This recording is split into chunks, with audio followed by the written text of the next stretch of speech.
One day, Edward was in the shed where he lived with the other engines. They were all bigger than Edward and boasted about it. "The driver won't choose you again," said Gordon. "He wants strong engines like us." But the driver and fireman felt sorry for Edward. "Would you like to come out today?" "Oh, yes, please," said Edward. So they lit his fire, made lots of steam, and Edward puffed away. The other engines were very cross at being left behind.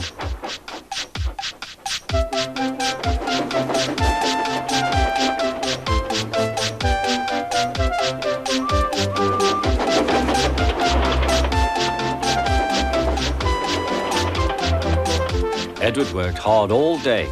The coaches thought he was very kind, and the driver was very pleased.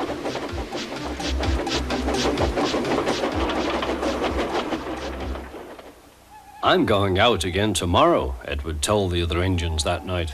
"What do you think of that?" But he didn't hear what they thought, for he was so tired and happy that he fell asleep at once. Next morning, Edward woke up to find nothing had changed. Gordon was still boasting. "You watch me, little Edward, as I rush through with the express. That will be a splendid sight for you. Goodbye, little Edward. Look out for me this afternoon."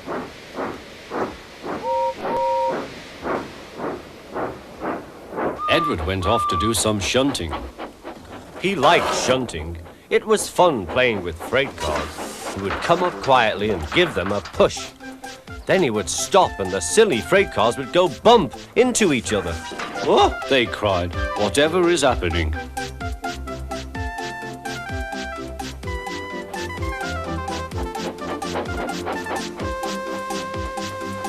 Edward played till there were no more freight cars. Then he stopped to rest. Presently he heard a whistle. Gordon was very cross. Instead of nice shining coaches, he was pulling a very dirty freight train. "A freight train, a freight train, a freight train," he grumbled. "The shame of it, the shame of it, oh, the shame of it." Edward laughed and went to find some more freight cars. Then there was trouble. "Gordon can't get up the hill," the porter called to Edward's driver. "Will you take Edward and push him, please?" They found Gordon halfway up and very cross. His driver and fireman were talking to him severely. "You're not trying." "I can't do it," said Gordon. "The noisy freight cars hold an engine back so." Edward's driver came up.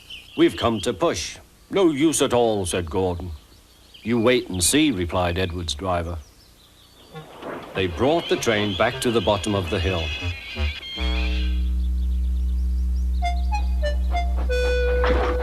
"I'm ready," said Edward. "No good," grumbled Gordon. They pulled and pushed as hard as they could.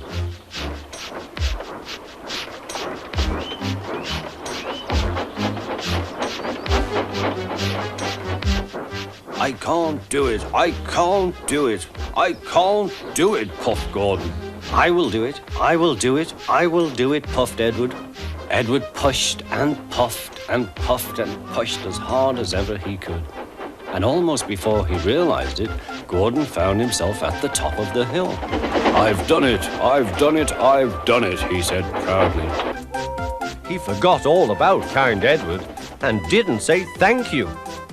Edward was left out of breath and far behind, but he was happy because he had been so helpful.